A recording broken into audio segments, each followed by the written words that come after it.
रुके भी क्योंकि लोकसभा का चुनाव था और इन 20 महीनों में पश्चिम चंपारण से चल के पूर्वी चंपारण, शिवहर, सिवान, गोपालगंज, सिवान, छपरा, वैशाली, समस्तीपुर, मुजफ्फरपुर, सीतामढ़ी, दरभंगा, मधुबनी, खगड़िया, बेगूसराय, सहरसा होते हुए हम लोग अभी मधेपुरा पहुंचे हैं 2 दिन पहले।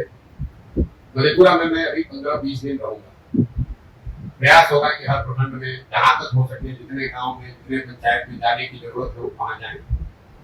हर गांव में जाना संभव नहीं है, लेकिन इतने दिन मधेपुरा में जरूर रहेंगे ताकि यहाँ के हर प्रखंड, हर पंचायत की समझ बन जाए। क्योंकि जन स्वराज का एक उद्देश्य ये है, इस पदयात्रा के जरिए हर पंचायत की जमीनी हकीकत को समझकर पंचायत वाइज अगले 10 वर्ष के विकास की एक योजना बनाई जाए। उस योजना में उस पंचायत के अगले 10 साल के विकास के लिए क्या कुछ किया जाएगा ये तो बताया ही जाएगा, लेकिन साथ साथ हम लोग 3 बात निश्चित तौर पर बताएंगे। एक, आपके यहाँ का हर पंचायत, हर एक पंचायत में बच्चों के पढ़ने की सुविधा कैसे होगी, 800 से 1200 नए रोजगार के अवसर कैसे पैदा किए जाएंगे और वहाँ की कृषि को लाभदायक खेती कैसे बनाया जाए। ये 3 बात बिहार के 8,500 पंचायतों में हर पंचायत के लिए बनाई जा रही है। इसीलिए इतना समय लगता है। आप देख रहे हैं कि 20 महीने में कुल 17-18 जिले ही हम लोग चल पाए, करीब करीब 60% बिहार हुआ। हालांकि जिलों की संख्या के हिसाब से आपको आधा दिखेगा, लेकिन कुछ जिले बड़े हैं, कुछ छोटे हैं, तो करीब करीब 60% बिहार हम लोग चल पाए हैं। अभी आगे ये यात्रा 1 साल चले, 1.5 साल चले, भी चलती रहेगी, इसमें रुकना नहीं। जो एक बार संकल्प लेकर काम शुरू किया है वो काम करते रहेंगे। जन स्वराज इस अभियान में एक लक्ष्य ये भी है कि बिहार में विकल्प के अभाव में लोगों को, गलत लोग, नेताओं को, गलत लोगों को जानते बुझते वोट देना पड़ता है, उससे बचाने के लिए एक नया दल और विकल्प बने। जो दल किसी व्यक्ति प्रशांत किशोर का, किसी जाति विशेष का, किसी एक परिवार का न होकर उन सारे लोगों का हो जो बिहार में एक नया दल, एक नया विकल्प बनाना चाहते हैं। तो जब मैं मधेपुरा में हूँ, जब मैं सहरसा में था, जब मैं पीछे किलो में था, तो एक लक्ष्य ये है कि वहां से उन सारे लोगों को इकट्ठा किया जाए जो लोग एक नया दल, एक नया विकल्प बनाना चाहते हैं। वो लोग राजनीतिक दलों से जुड़े हुए लोग हो सकते हैं, वो गैर राजनीतिक लोग हो सकते हैं जो बिहार के इस नए प्रयास में अपना किरदार लगाना चाहते हैं। जो भी आएगा वो सब मिलकर ही दल बनाएंगे। और जो घोषणा की गई है 2 अक्टूबर को, जब हम लोग करीब करीब 70% बिहार कर लेंगे, तब तक सारे लोगों को इकट्ठा करके 2 अक्टूबर को नया दल बनेगा। जब ये दल बनेगा तो एक जो हम लोगों ने घोषणा शुरुआती दिनों में करी थी, जब ये दल बनेगा तो इसके नेता प्रशांत किशोर नहीं होगा। दल का नेता कौन होगा? दल का नेता 2 अक्टूबर को जो लोग साथ में आकर दल को बनाएंगे, वो लोग मिलकर इस दल के नेता का, नेतृत्व का चुनाव करेंगे और उसको सार्वजनिक किया जाएगा, ताकि आपको पता चलेगा कि इस 2-2.5 साल के प्रयास से किन लोगों को बिहार से इस दल, इस विकल्प को बनाने के लिए जोड़ा गया है और कौन लोग हैं जो इस दल को आगे बनाएंगे और चलाएंगे। मेरी भूमिका जो अभी है, 2 अक्टूबर के बाद भी मेरी भूमिका वही रहेगी। मैं अपनी पदयात्रा जैसे कभी कर रहा हूँ, वो आगे गांव-गांव बिहार में घूमने, जानने, समझने का प्रयास वही करता रहूंगा। गांव-गांव में जाकर लोगों को बताना, समझाना कि उनको कैसे वोट देना चाहिए, क्या करने से उनकी गरीबी खत्म होगी, ये बात बताने की प्रक्रिया 2 अक्टूबर के बाद भी जारी रहेगी। अब मैं संक्षेप में अभी मेरे जो 20 महीने के अनुभव रहे वो आपको बताऊं। बिहार में इन सारे जिलों में 7% बिहार घूमने के बाद जो मुझे सबसे बड़ी समस्या लोगों ने बताई, आंखों से हमने देखी कानों से सुना, उसमें पलायन और बेरोजगारी, ये बिहार का सबसे बड़ा मुद्दा है। कई लोगों को लगता है कि पलायन जो है वो गरीबों की समस्या है। पलायन की जब हम बात करते हैं, आपको लगता है कि पलायन का मतलब है लोगों का यहाँ से मजदूरी करने जाना। पलायन का ये समुचित चित्रण नहीं है। बिहार में पलायन से सिर्फ गरीब प्रभावित नहीं, बिहार में सिर्फ लोगों का बिहार से पलायन नहीं हो रहा। बिहार में पलायन के 3 पहलू। यहाँ पर जो गरीब है वो तो मजदूरी करने जा रहा है, लेकिन जो मध्यम वर्गीय परिवार है, जो समृद्ध परिवार है, उनके बच्चे भी पलायन कर रहे हैं। पलायन से अछूते वो भी नहीं। अब बस इतना है कि गरीब घर के बच्चे जो है वो मजदूरी के लिए बाहर जा रहे हैं और जो मध्यम वर्गीय परिवार के बच्चे हैं वो पढ़ाई नौकरी के लिए बाहर जा रहे हैं। श्रम का पलायन इसलिए है क्योंकि यहाँ से बड़े पैमाने पर बुद्धि और पूंजी का पलायन। इस बात को आप समझिए। यहाँ पर जितने लोग मजदूरी करने जा रहे हैं उतने ही लोग पढ़ाई और नौकरी करने भी जा रहे हैं, और इन दोनों के पीछे जो कारण है वो है पूंजी का पलायन। पिछले 30 वर्षों में, एक आंकड़ा दे रहा हूँ याद रखिए, पिछले 30 वर्षों में 1990 से लेकर पिछले वित्तीय वर्ष तक करीब करीब 26 लाख करोड़ रुपया, याद रखिए 26 लाख करोड़ रुपया बिहार के लोगों का पैसा, ये बाहर का पैसा नहीं है, जो बिहार की गरीब जनता का पैसा है, ये बिहार के बैंकों ने यहाँ से दूसरे राज्यों में ट्रांसफर कर दिया। 26 लाख करोड़ रुपया बिहार के लोगों का पैसा बिहार के बैंकों ने अपने माध्यम से उन राज्यों में भेज दिया जहाँ फैक्ट्री लग रही है, जहाँ रोजगार हो रहा है, जहाँ तरक्की हो रही है। और ये रिजर्व बैंक ऑफ इंडिया का आंकड़ा है। तो मेरा और जनसुराज का ऐसा मानना है कि जो श्रम का पलायन अगर रोकना है तो उसके लिए सबसे पहले पूंजी और बुद्धि का पलायन रोकना होगा, क्योंकि तब तक यहाँ पूंजी का निवेश नहीं होगा, जो बौद्धिक तौर पर पढ़े लिखे समझदार लोग नहीं होंगे, तब तक यहाँ उद्योग धंधे नहीं कर सकते हैं, रोजगार के अवसर नहीं पैदा होंगे, और वह जब रोजगार का अवसर होगा नहीं तो गरीब लोगों को मजबूरी में पलायन करते ही रहना पड़ेगा। जनसुराज की जो सोच है, जो हम लोग बता रहे हैं कि एक साल में पलायन को रिवर्स किया जा सकता है, एक साल में यहाँ से बाहर गए लोगों को वापस किया जा सकता है, उसके पीछे सिर्फ यही अध्ययन है। यहाँ से अगर पूंजी का पलायन रोक दिया जाए, यहाँ से अगर बुद्धि का पलायन रोक दिया जाए, तो बहुत बड़े पैमाने पर श्रम के पलायन को भी रोका जा सकता है।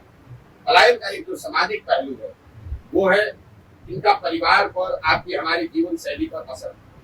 आप जब बिहार के गाँव में जाते हैं तो आपको बच्चों से मुलाकात होगी, आपकी मुलाकात महिलाओं से होगी, आपकी मुलाकात बुजुर्गों से होगी।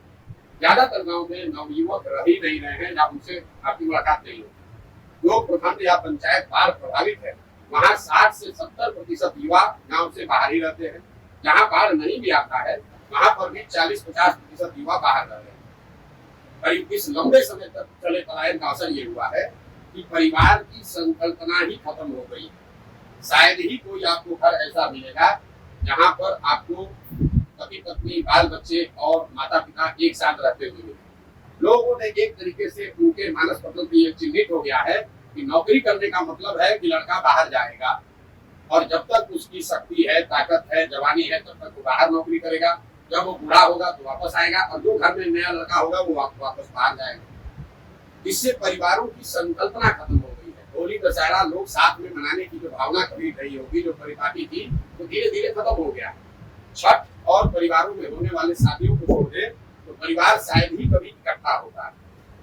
बेरोजगारी और पलायन के बाद जो बेरोजगारी का मामला है उसमें खाली आपको आंकड़ा दे देता हूँ। एक नई बात लोगों को बताने की कोशिश की जा रही है कि सरकारी नौकरी दिया जाएगा, उसके लिए मारामारी की जा रही है। हमने 2 लाख दे दिया कि 4 लाख दे दिया, किसने कितना दिया कितना नहीं दिया उस पर मैं बाद में आता हूँ। पहली बात कि पिछले महागठबंधन की सरकार ने जो नौकरी का दावा किया है ये सरासर गलत डाटा है, आंकड़ा है, लोगों को बेवकूफ बनाया जा रहा है। जिन 2 लाख शिक्षकों की नियुक्ति के बारे में सरकार दावा कर रही है कि हमने बहुत लोगों को नौकरी दे दी, उसमें करीब करीब 30% वो लोग हैं जो पहले से नौकरी कर रहे थे, वो नियोजित शिक्षक के तौर पर काम कर रहे थे। अब उनका सर्विस कंडीशन बदलकर अब वो राज्य कर्मी के तौर पर काम कर रहे हैं। ये नए लोगों को नौकरी नहीं मिली है, इस बात को आप स्पष्ट कर लीजिए। बाकी जो लोग बच गए 1.5 लाख के आसपास, क्योंकि सरकार ने एग्जैक्ट आंकड़ा जारी नहीं किया, जो बाकी लोग बच गए हैं उसमें आधे से ज्यादा लोग, करीब करीब 14-15 अंक में राज्यों के लोग हैं जिनको आकर ये नौकरी मिली। तो मेरा अपना अनुमान है कि बिहार में 40-50 हजार से ज्यादा लोगों को नई नौकरी नहीं मिली है। और मैं पिछले कई महीनों से ये बात कर रहा हूँ, ये मांग कर रहा हूँ कि सरकार को ये आंकड़ा जारी करना चाहिए कि आखिर बिहार में कितने नए लोगों को नौकरी दी गई। सर्विस कंडीशन को चेंज करने को हम नई नौकरी नहीं मान सकते। दूसरे राज्य के लोग आकर नौकरी कर रहे हैं, उससे बिहार के लोगों को कोई फायदा नहीं हुआ। लेकिन जो बड़ी बात है, क्या सरकारी नौकरी से बिहार का भला हो सकता है? क्योंकि नौकरी चाहे 50,000 मिला हो या 2 लाख, 30-32 वर्ष से जो लोग यहाँ राज कर रहे हैं, लालू जी नीतीश जी, दोनों आपस में झगड़ रहे हैं कि ये नौकरी किसने दिया। हम कह रहे हैं कि आप दोनों का दावा मान लीजिए, उन्हीं को क्रेडिट दे दीजिए। एक आंकड़ा आपको दे रहे हैं, बिहार में चपरासी से लेकर मुख्य सचिव तक, चपरासी से लेकर मुख्य सचिव तक, नियोजित हो, कॉन्ट्रेक्चुअल एम्प्लॉय हो, रेगुलर एम्प्लॉय हो, सबकी संख्या अगर आप जोड़ दीजिएगा तो कुल जमा 1.997%, मतलब 2% से कम लोग ही सरकारी नौकरी करते हैं। तो जो लोग ये दावा कर रहे हैं कि सरकारी नौकरी से आपका जीवन बदल जाएगा, वो बिल्कुल आपको भरमा रहे हैं, आपको गलत सपना दिखा रहे हैं।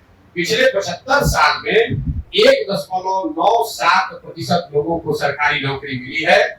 उसमें 40-45 वर्ष कांग्रेस का राज शामिल है, उसमें नीतीश और भाजपा का डबल इंजन का सरकार शामिल है, उसमें लालू राबड़ी जी का 15 साल सामाजिक न्याय का सरकार शामिल है। सबके प्रयास के बाद भी सिर्फ 2% लोगों को ही नौकरी मिली है। तो ये जो भ्रम फैलाया जा रहा है कि सबको नौकरी मिल जाएगी, ये सिर्फ समाज को लॉलीपॉप दिखाकर वोट लेने की राजनीति है। पूरे दुनिया में ऐसा कहीं कोई प्रमाण नहीं है कि 13 करोड़ आबादी वाले समाज में, राज्य में सरकारी नौकरी के जरिए बेरोजगारी दूर किया जा सकता है। दुनिया में इस बात का जरूर प्रमाण है कि अगर लोगों को अच्छी शिक्षा दे दी जाए, उनको स्किल दे दिया जाए और उनको काम करने की सुविधा और पूंजी दे दी जाए, उससे उनको रोजी रोजगार मिल सकता है, उससे उनकी गरीबी दूर हो सकती है। तो जन स्वराज का इस पर जो सोच है कि जब ये व्यवस्था बने तो पहला काम 15 साल से कम उम्र के बच्चों के लिए विश्व स्तरीय पढ़ाई की व्यवस्था की जाए, ताकि वो बच्चा आगे चलकर समाज पर, राज्य पर बोझ न बने। इसी समाज में जो लोग पढ़ लिख गए हैं, नौकरी कर रहे हैं, अपने पैर पर खड़े हो गए हैं, उनको सरकार से 4 किलो अनाज नहीं चाहिए, उनको इंदिरा आवास योजना के लिए लड़ाई नहीं करना है, उनको 400 रुपया का पेंशन नहीं चाहिए। तो पूरे दुनिया भर के जो विद्वान लोग हैं, जिनसे जो लोग जन स्वराज की मदद कर रहे हैं, सुझाव दे रहे हैं, वो बता रहे हैं कि बिहार की व्यवस्था अगर बदलनी है तो सबसे पहला काम करना है कि 15 साल से कम उम्र के बच्चों को पढ़ाई की अच्छी व्यवस्था की जाए, ताकि वो समाज पर, समाज के संसाधनों पर बोझ न पड़े। दूसरा, 15 साल से 55 साल की उम्र के का जो वर्ग है, जिसको अब फिर से पढ़ाया नहीं जा सकता है, लेकिन इनको स्वरोजगार के लिए तैयार किया जा सकता है, उनके लिए पूंजी को उपलब्ध कराया जाए। अगर आपकी उम्र 35 है, 40 है, तो आपको सरकारी नौकरी नहीं मिल सकती, अगर नौकरी आ जाए तब भी नहीं मिल सकती है। इनका दशा कैसे सुधरेगा? जो सबसे बड़ा वर्ग है 15 से 55 की उम्र के लोगों को पूंजी की उपलब्धता कराई जाए, ताकि घर घर रोजी रोजगार खुल सके। और 55-60 से ज्यादा उम्र के जो लोग हैं, समाज की जिम्मेवारी है कि उनकी जीवन स्तर को बेहतर करने के लिए कम से कम उनको 2000 रुपया पेंशन की व्यवस्था की जाए, ताकि वो लोग जो अब शारीरिक तौर पर मजदूरी करने की स्थिति में भी नहीं है, पढ़ाई तो स्वाभाविक तौर पर वो नहीं कर सकते, रोजी रोजगार नया कुछ कर नहीं सकते, उनका जीवन यापन एक इज्जतदार नागरिक शहरी के तौर पर कीजिए। इसके लिए उनको 2000 रुपया महीने की व्यवस्था की जाए, और ये तीनों काम बिल्कुल किया जा सकता है। कोई कहेगा भैया शिक्षा कैसे सुधरेगा? तो शिक्षा को लेकर बिहार सरकार, केंद्र सरकार दोनों के पैसे को जोड़ दीजिए तो करीब करीब 50,000 करोड़ रुपया हर साल बिहार में खर्च हो रहा है बच्चों के पढ़ाई के। 50,000 करोड़ रुपया, और 50 बच्चे भी अच्छी शिक्षा नहीं पा रहे। जो जन स्वराज की सोच है, विजन है कि अगर इसमें से 1/3 पैसा 15,000 करोड़ रुपया भी हर साल नई शिक्षा व्यवस्था बनाने पर खर्च किया जाए, तो हम लोगों का अनुमान है कि हर प्रखंड में, नेतरहाट का आपने नाम सुना होगा, नेतरहाट के स्तर के विद्यालय अगर हर प्रखंड में एक विद्यालय खोलना हो तो करीब करीब 15 से 20,000 करोड़ रुपया उसका सालाना खर्च आएगा। जन स्वराज की ये सोच है कि जो अभी शिक्षा पर खर्च हो रहा है, उसका 1/3 पैसा हर प्रखंड में एक ऐसा विश्व स्तरीय विद्यालय बनाने पर खर्च किया जाए। और अगर हर साल हम लोग एक विद्यालय अच्छा वैसा बनाएंगे, तो अगले 5 साल में हर प्रखंड में 5 ऐसे विद्यालय बन जाएंगे जिसका स्तर नेतरहाट का होगा। मॉडल ये है कि हर गांव में स्कूल बनाने के बजाय, हर बच्चे तक अच्छी शिक्षा पहुंचाने के बजाय, हर बच्चे को अच्छे शिक्षण संस्थान में पहुंचाया जाए। कि दुनिया में जितने बड़े देश हैं, जहां पर भी शिक्षा में आमूलचूल परिवर्तन लाया गया है, आप फिनलैंड चलिए, स्कैंडिनेवियन कंट्री में डेनमार्क चलिए, स्वीडन चलिए, दूसरे जो देश हैं न्यूजीलैंड चलिए, जहां पर शिक्षा में आमूलचूल परिवर्तन लाया गया है, उन देशों में सरकारों ने हर गांव में विद्यालय नहीं बनाया, उन्होंने अच्छे विद्यालय बनाए और लोगों को मोबिलिटी दे दी, बस की सुविधा दे दी, स्कूल बस की सुविधा दे दी, ताकि लोग अपने बच्चों को अच्छे शिक्षण संस्थाओं में भेज सकें। आप शहरों में भी देखते हैं, मधेपुरा में देख लीजिए, पटना में देख लीजिए, दिल्ली में देख लीजिए, आपके घर के बगल में जरूरी नहीं कि अच्छा स्कूल है, लेकिन आप अपने बच्चे को स्कूल बस से भेजते हैं, आधे घंटा में बच्चा आपका अच्छे स्कूल में पहुंच जाता है। तो जन स्वराज ने जो परिकल्पना की है कि हर प्रखंड में, बिहार में अगर 5 अच्छे विद्यालय बना दिए जाएं, तो और स्कूल बस की बढ़िया व्यवस्था बना दी जाए, तो कोई भी छात्र 15 से 20 मिनट में अपने घर से स्कूल बस के माध्यम से स्कूल तक पहुंच जाएगा। तो ये जन स्वराज की सोच है बिहार में शिक्षा के, प्राइमरी शिक्षा के आमूल चूल परिवर्तन के लिए। दूसरा जो मैंने आपको बताया कि 15 साल से 55 साल की उम्र के लोग जो बाहर जाकर मजदूरी कर रहे हैं या यहाँ पर मजदूरी कर रहे हैं, उनके हाथ में बैंकों के माध्यम से सस्ते दर पर पूंजी उपलब्ध कराया जाए ताकि आप अपना कोई ना कोई रोजी रोजगार कर सके। मैं आपको एक उदाहरण देता हूँ। मान लीजिए कि आपको बाल काटने आता है, आपके पास 20,000 रुपया है, आप सैलून नहीं खोल सकते, लेकिन अगर सरकार की कोई व्यवस्था हो जिससे 80,000 रुपया, 1 लाख रुपया आपको सस्ते दर पर लोन मिल जाए, तो आप अपनी 20,000 रुपया की पूंजी जोड़कर एक सैलून खोल लेंगे, खुद उसके मालिक बन जाएंगे, 4 आदमी को रोजगार भी देंगे और आप अपना परिवार भी चलाएंगे, 4 आदमी को रोजगार भी मिलेगा। अगर वो पूंजी नहीं है, आपको बाल काटने तो आता है, लेकिन पूंजी के अभाव में आप जाकर पटना में, दिल्ली में मजदूरी कर रहे हैं बाल काटने का। तो ये जो सोच है कि जो लोग उम्र के उस पड़ाव से निकल गए, जो उनको शिक्षा दी जा सकती है, उनके हाथ में पूंजी दिया जाए ताकि उनके पास जो कौशल है, जो स्किल है, उसके जरिए वो अपने और अपने परिवार के लिए रोजी रोजगार की व्यवस्था कर सके। तीसरा जो मैंने आपको बताया कि क्या 7 साल से सब उम्र के, ज्यादा उम्र के सभी लोगों को 2,000 रुपया दिया जा सकता है। तो मेरा जो हम लोगों ने जो आकलन किया है, बिहार में 60 साल से ज्यादा उम्र के जितने महिला पुरुष हैं, अगर आप उनको 2,000 रुपया महीना देना चाहते हैं तो साल में कुल 12 से 15,000 करोड़ रुपए का खर्च आएगा। और बिहार सरकार का पिछले साल का बजट है 2,46,000 करोड़। तो मुझे ऐसा लगता है, और जो जिन लोगों को हम लोग सलाह दे रहे हैं, जिन लोगों से, वो बता रहे हैं कि ये बिल्कुल संभव है। 2.5 लाख करोड़ के बजट से 12,000 करोड़ रुपया बिहार के सबसे वल्नरेबल सेक्शन के लिए निकाला जा सकता है। तो ये जन चुनाव के 3 जो बड़े संकल्प हैं कि जब ये व्यवस्था बने तो 15 साल से कम उम्र के बच्चों के लिए अगले 5 वर्ष में अच्छी शिक्षा की व्यवस्था की जाए, 15 से 55 साल के लोगों के लिए पूंजी की व्यवस्था की जाए और 55-60 से ज्यादा उम्र के लोगों के लिए 2,000 रुपया महीना की व्यवस्था की जाए। रोजगार और पलायन के बाद जो सबसे बड़ी समस्या दिखी वो है शिक्षा की समस्या। कोई ऐसा वर्ग नहीं है जो यहाँ पर ये ध्वस्त हुई शिक्षा व्यवस्था की बात की चर्चा नहीं कर रहा है। आप अगड़े हैं, पिछड़े हैं, गरीब हैं, अनपढ़ हैं, पढ़े लिखे हैं, युवा है, बुजुर्ग है, हर आदमी कह रहा है भैया स्कूल व्यवस्था खत्म हो गई है, पढ़ाई की व्यवस्था खत्म हो गई। हम लोग बिहार से के सरकारी स्कूल से मैं खुद पढ़ा हुआ। बिहार में सरकारी शिक्षा कभी बहुत अच्छी नहीं थी, लेकिन हर प्रखंड में, डिस्ट्रिक्ट में 2-4 विद्यालय ऐसे जरूर थे जहाँ पढ़कर आप अपना जीवन सुधार सकते थे। ये नीतीश कुमार के राज में जो समान शिक्षा नीति लागू करने के चक्कर में इन्होंने पूरी शिक्षा व्यवस्था को ध्वस्त कर दिया है। नतीजा ये हुआ है कि जहाँ विद्यालय है, जहाँ भवन है, वहाँ शिक्षक नहीं है, जहाँ शिक्षक है वहाँ भवन नहीं है, जहाँ दोनों है वहाँ बच्चे नहीं, जहाँ तीनों है वहाँ पढ़ाई नहीं। कई लोग समाज में चर्चा के दौरान बताते हैं कि बिहार में शिक्षा व्यवस्था इसलिए ध्वस्त हो गई है कि यहाँ पर खिचड़ी बन रहा है स्कूल से। मैं इस बात को सिरे से खारिज करता हूँ। अगर खिचड़ी बनने से शिक्षा व्यवस्था खराब होती तो 7वीं क्लास के बाद से जितने विद्यालय हैं, 7वीं क्लास के ऊपर के कक्षा में खिचड़ी नहीं पड़ती है, वहां पर पढ़ाई क्यों नहीं हो रही? कुछ लोग ये कहते हैं कि यहाँ के शिक्षकों की जो क्वालिटी है, नियोजित शिक्षक जो हैं, उनकी वजह से शिक्षा व्यवस्था खराब होगी। इस बात में भी पूरी सच्चाई नहीं है। अगर सिर्फ नियोजित शिक्षकों की वजह से शिक्षा व्यवस्था खराब होगी तो आप मुझे ये बताइए कि पटना साइंस कॉलेज में, पटना कॉलेज में, सीएम साइंस कॉलेज में, लंदन सिंह कॉलेज में पढ़ाई क्यों नहीं हो रही है? वहां पर तो नियोजित शिक्षक नहीं पढ़ा रहे, वहां पर तो खिचड़ी नहीं बन रही है।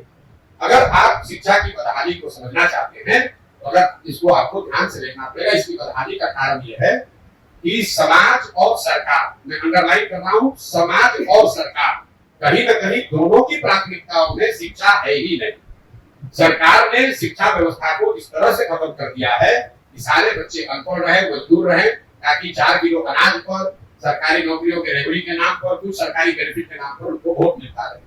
समाज से गलती ये हुई है कि समाज ने भी अब शिक्षण संस्थान को पढ़ाई का केंद्र न मानकर सरकारी सुविधा बांटने वाला केंद्र मान लिया है।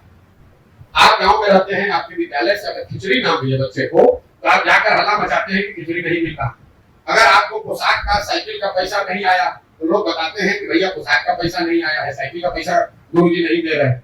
लेकिन गांव में लोग ये नहीं बता रहे हैं कि यहाँ गणित का टीचर नहीं है, यहाँ हिंदी की पढ़ाई नहीं हो रही है, या यहाँ कक्षा नहीं लगता है।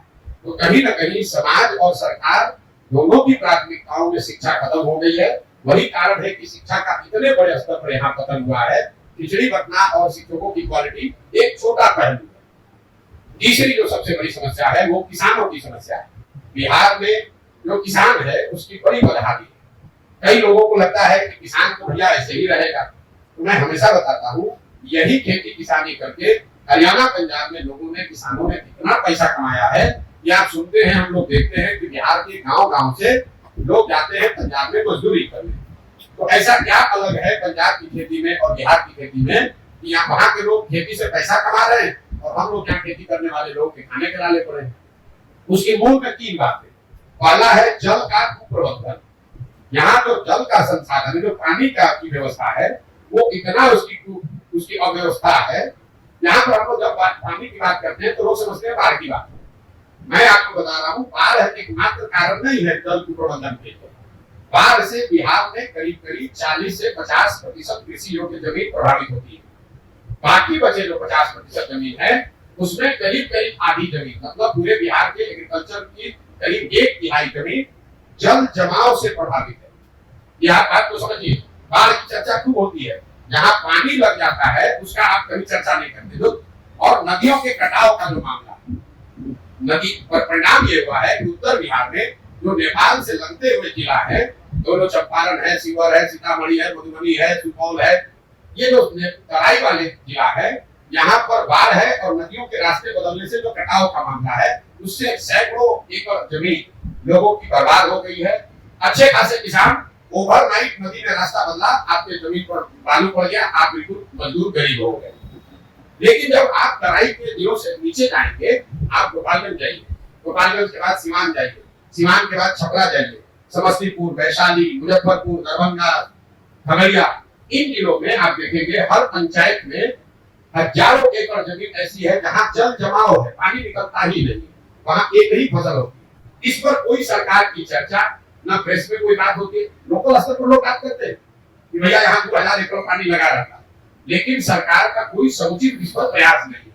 और तीसरा पहलू है सूखे की। बिहार देश में आंकड़ा याद रखिए, बिहार देश के बड़े राज्यों में एकमात्र ऐसा राज्य है जहां पिछले 10 वर्ष में सिंचित भूमि की मात्रा 11% से कम हो गई। याद रखिए, 10 साल में सिंचाई वाली जमीन 11% से कम हो गई। ऐसा क्यों? जो पहले से भी नहर बने हुए थे, जो नलकूप थे, माइनर इरिगेशन के प्रोजेक्ट थे, वो रख रखाव के अभाव में बंद हो गया है। जब हम लोग गांव देहात में चलते हैं तो लोग बताते हैं भैया ये नहर है, पानी कभी आता था, अब नहीं आता है। यहाँ बोरिंग था, कैनाल था, अब बंद हो गया है। तो ये जो पहली समस्या है, बाढ़, जल जमाव और सूखा, इन तीनों को मिलाकर जो इतना बड़ा कुप्रबंधन है कि करीब करीब 2/3 जमीन या तो बाढ़ से प्रभावित है, या जल जमाव से प्रभावित है, या पानी नहीं रहने की वजह से सूखे से प्रभावित है। दूसरी बड़ी समस्या है भूमि सुधार। बिहार में समाजवाद की बात हुई, सामाजिक न्याय की राजनीति हुई, लेकिन बिहार में आपने भूमि सुधार की चर्चा कभी नहीं सुनी होगी। नतीजा ये है कि पूरे देश में 100 में 38 लोगों के पास जमीन नहीं है, जबकि बिहार में 100 में 60 लोगों के पास 1 इंच 1 धूर जमीन नहीं है। याद रखिए, 100 में 60 लोगों के पास बिहार में जमीन नहीं है। हजारों एकड़ जमीन ऐसी है जिसका मालिकाना हक भूमि सुधार लागू नहीं होने की वजह से डिस्प्यूटेड है। आप किसी भी कोर्ट कचहरी में चले जाइए, करीब करीब 1/3 केस कोर्ट में जमीनों के मालिकाना हक को लेकर जुड़ा हुआ है। जब जमीनों का मालिकाना हक क्लियर ही नहीं है, इसीलिए आपको दिखता है कि उनकी प्रोडक्टिविटी कम है, उसमें आप इन्वेस्टमेंट नहीं कर सकते। दूसरा, जो इससे जुड़ा हुआ भ्रष्टाचार है, आपको रसीद कटाना है, दाखिल फाइल कराना है, 2000, 5000, 10,000, 20,000 रुपया दीजिएगा तभी काम होगा। पूरा ये जो भूमि राजस्व का मामला है, ये अंचलाधिकारी, उसके नीचे प्रखंडों में 1-2 कर्मचारी और 4-5 दलाल जिसको अटर्नी करते हैं, इन्हीं के कंधों पर है। यही लोग रजिस्टर 2 मेंटेन करता है, यही आपको जमीन का मालिक बनाता है, यही आपकी जमीन पर डिस्प्यूट खड़ा करता है और यही आपसे पैसा कमाता है। बिहार में सबसे जरूरी है भूमि सुधार, भूमि का नाप फिर से किया जाए, भूमि का मालिकाना हक तय किया जाए। मुझे लाखों लोगों की जानकारी है, हजारों लोग मिले यात्रा के दौरान, जिनको अलग अलग सरकारों ने अलग अलग कालखंड में भूमि का पट्टा दे दिया। भैया ये तुम्हारा जमीन है, 2 डिसमिल है, 3 डिसमिल है। जिसको पट्टा दिया उसको जमीन का हक नहीं मिला, जिसका जमीन एक्वायर किया गया उसने जमीन छोड़ा नहीं। नतीजा हुआ कि पूरी जमीन कोई सरकारी कर्म में हुआ है, कोई डिस्प्यूट में दूसरे वजह से। ज्यादातर लोग अपनी जमीन को बेच ही नहीं सकते। आप जमीन बेचने जाइएगा तो पता चलेगा उसमें आप डिस्प्यूट है। और इन दोनों के बाद, जल कुप्रबंधन और भूमि सुधार के बाद, तीसरा यहाँ जो रूरल इकोनॉमी किसानों की बदहाली है उसकी वजह है किसानों के फसलों का उचित दाम का न मिलना। मैं 2 साल से पैदल चल रहा हूँ, मुझे कोई भी परिवार, कोई भी किसान ऐसा नहीं मिला जो यहाँ धान को उचित एमएसपी पर बेचा हो। यहाँ टैक्स की व्यवस्था, कोऑपरेटिव की व्यवस्था, मंडी की व्यवस्था पूरी तरीके से खत्म है। एक आंकड़ा फिर आपको दूंगा, याद रखिए। हम लोग कहते हैं पंजाब में किसान बड़ा धनी है। पिछले 10 वर्ष में पंजाब में 70% धान और करीब करीब 75% गेहूं सरकारी समर्थन मूल्य पर खरीदा गया है। बिहार में पिछले 10 वर्ष में 13% धान, सिर्फ 13% धान और 1% धान गेहूं ही सरकारी मूल्य पर खरीदा गया है। तो 2100-2200 रुपया वाला धान लोग 1400-1500 में बेच रहे हैं। और एक आर्थिक सर्वेक्षण बताता है कि बिहार में किसानों के फसलों के उचित दाम नहीं मिलने की वजह से हर साल यहाँ के किसानों को करीब करीब 15 से 20 हजार करोड़ रुपए का नुकसान हो रहा है। 15 से 20 हजार करोड़ रुपए का नुकसान हर साल इसलिए हो रहा है कि सारी तकलीफ, बाढ़, सूखे, जल जमाव के बाद जो फसल आप उपजा रहे हैं उसका आपको दाम नहीं मिल रहा है। तो ये जो 3 बड़ी समस्या मैंने आपको बताई, बेरोजगारी, पलायन, दूसरा ध्वस्त हुई शिक्षा व्यवस्था और तीसरा है किसानों की समस्या। इसके अलावा जो 3 सबसे ज्यादा सुने जाने वाला शब्द है वो है सरकारी विभागों में फैला हुआ भ्रष्टाचार, अफसरों की मनमानी और तीसरा हर व्यवस्था, हर सरकारी योजना में काटे जाने वाला कट, जिसको यहाँ पर दलाली का जो नया नाम है कट जो लगता है 10%, 12%, 20% का जो कट है। कोई ऐसा डिपार्टमेंट नहीं है जहां लोग बताते हैं कि 2-4-5 हजार रुपया दिए बगैर काम हो सकता है। चाहे आपको राशन कार्ड बनाना हो, चाहे जमीन का दाखिल खारिज कराना हो, चाहे आपको पासपोर्ट बनाना है, जातीय प्रमाण पत्र बनाना है, कोई भी ऐसा काम सरकारी नहीं है जहां बिना पैसा दिए हुए आपको काम कर हो जाए। ये सिर्फ सामान्य लोगों के लिए नहीं है। जो चुना हुआ जनप्रतिनिधि है वो भी बता रहा है कि बिना पैसे के हम मुखिया हैं लेकिन कोई काम हो नहीं सकता है। दूसरा, जो ये सरकारी अफसरों की तानाशाही, अफसरशाही जो शब्द है, बिहार में लोगों ने अपराधियों का जंगल राज देखा है। अब जो बिहार में व्यवस्था है इसको लोग सही बता रहे हैं कि ये अधिकारियों का जंगल राज है। आप चाहे सामान्य नागरिक हैं, आप पत्रकार हैं, चुने हुए प्रतिनिधि हैं, होगा वही जो अफसर चाहेगा। इसीलिए लोग बता रहे हैं कि लालू जी का राज अपराधियों का जंगल राज था, नीतीश का राज अधिकारियों का जंगल राज है। और तीसरी जो बात है वो है कट की, कि सरकारी योजना चाहे केंद्र की हो या राज्य की, कोई ऐसी योजना नहीं है जिसमें व्यवस्थित तरीके से 10 से 40% तक कमीशन नहीं दिया जा रहा है। अगर 5 किलो अनाज काटने वाली योजना है उसमें 30 से 35 रुपया प्रति क्विंटल लोग अपना हिस्सा ले रहे हैं। उसमें ज्यादातर जगह पर विधायक शामिल है, उनका भी 6 से 8 रुपया प्रति माह उनको पैसा उसमें मिल रहा है। अंदाजा लगाइए हर प्रखंड में 20 से 25 हजार अनाज आ रहा है, 20 से 25 हजार क्विंटल अनाज आ रहा है। हर क्विंटल पर 32 से 35 रुपया अनाज के से कमीशन काटा जा रहा है, जो कि अधिकारी और जनप्रतिनिधियों के बीच में बांटा जा रहा है। यही कारण है यहाँ पर लोगों को अनाज 5 किलो नहीं 4 किलो ही मिल रहा है। मनरेगा को देख लीजिए, मनरेगा में 100 रुपया जो मनरेगा में आना चाहिए था, 60 रुपया वो कुछ आया ही नहीं। मनरेगा का यूटिलाइजेशन, ग्रामीण विकास चलाने वाले मंत्री और सरकार यहाँ इतना उनका चमड़ी मोटा हो गया है कि पिछले साल 100 रुपया मनरेगा का जो मिलना चाहिए था दिल्ली से, हम लोग सिर्फ 40 रुपया लेकर आए, 60 रुपया लेकर ही नहीं आए। ये लोग मांग कर रहे हैं कि हमको विशेष राज्य का दर्जा मिलना चाहिए। आपकी जानकारी के लिए बता दूं कि पिछले साल 51,000 करोड़ रुपया अनस्पेंड बिहार सरकार ने, 51,000 करोड़ रुपया अनस्पेंड जो खर्च सरकार नहीं कर पाई वो बिहार सरकार ने सरेंडर किया। ये लोग क्या बात करेंगे?